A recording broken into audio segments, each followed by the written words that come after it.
ক্রিকেটকে রানের খেলা বলতে অনেকেই দ্বিধা করেন না, বিশেষ করে টি-20তে দর্শকরা বড় রান দেখতে মুখিয়ে থাকেন।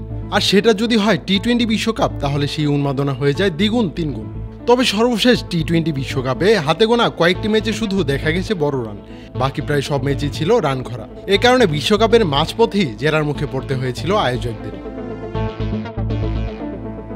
এই বিশ্ব আসরটি বেশ কয়েকটি কারণেই ছিল দারুণ আলোচিত।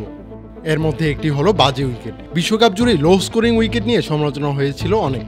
এরই মধ্যে আইসিসির শীর্ষ দুই কর্মকর্তা পদত্যাগ করেছেন। এর মধ্যে রয়েছেন আইসিসির head of event Chris Tetley এবং মার্কেটিং ও কমিউনিকেশন ম্যানেজার ক্লেইরি ফার্লং।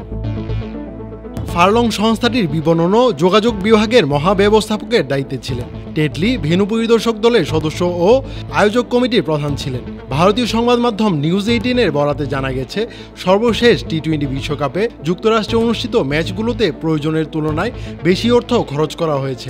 এই ব্যাপারেই তদন্ত চেয়ে আর্থিক বিবরণ জানানোর জন্য চিঠি দিয়েছিলেন আইসিসির পরিচালক পঙ্কজ খিমজি। চলছে প্রেডিকশন গেম নগদ অ্যাপে। প্রেডিকশন করে জিতুন জিক্সার বাই টিভি, স্মার্টফোন সহ আরো অনেক পুরস্কার।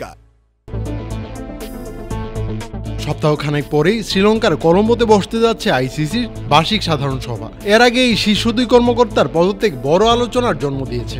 এদিকে ক্রিকেট ভিত্তিক ওয়েবসাইট ক্রিকবাজ জানিয়েছে, তাদের হঠাৎ এই সিদ্ধান্তে সর্বশেষ টি-20 বিশ্বকাপের কোনো বিষয় জড়িয়ে থাকতে পারে। অবশ্য আইসিসির ভেতরের একটি সূত্র জানিয়েছে, তাদের পদত্যাগের বিষয়টি কয়েক মাস আগে থেকে জানানো হয়েছিল। আইসিসির বার্ষিক সভায় এই দুজনই বড় জেরার মুখে পড়তে পারেন।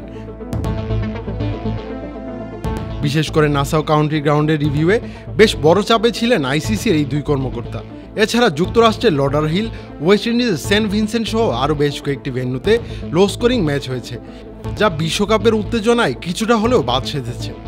আইসিসির এই দুই কর্মকর্তা পদত্যাগ করলেও আইসিসি সভায় উপস্থিত থাকবেন।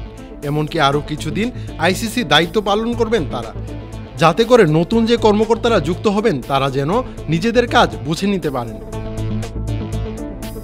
বিশ্বকাপের মাঝপথেই পিচ নিয়ে সমালোচনার জবাব দিতে হয়েছিল আইসিসিকে। সে সময় তারা জানিয়েছিল, পিচ যত দ্রুত আরও পরিণত করে খেলার উপযোগী করা যায় সেই চেষ্টা করছেন তারা, যদিও সেটা পুরোপুরি সম্ভব হয়নি। বিশেষ করে ভারত পাকিস্তানের মধ্যকার হাই ভোল্টেজ ম্যাচটিও হয়েছিল লো স্কোরিং। ভারতের দিয়ে 119 রানের লক্ষ্য বাড়ি দিতে পারেনি পাকিস্তান। এর বাইরে দক্ষিণ আফ্রিকা, শ্রীলঙ্কা, বাংলাদেশ, দক্ষিণ আফ্রিকা, ভারত, যুক্তরাষ্ট্র সহ বেশ কয়েকটি ম্যাচেই একই পরিস্থিতি তৈরি হয়েছিল। সব মিলিয়ে এই ঘটনা ঝটকা পড়েছে আইসিসিতেও।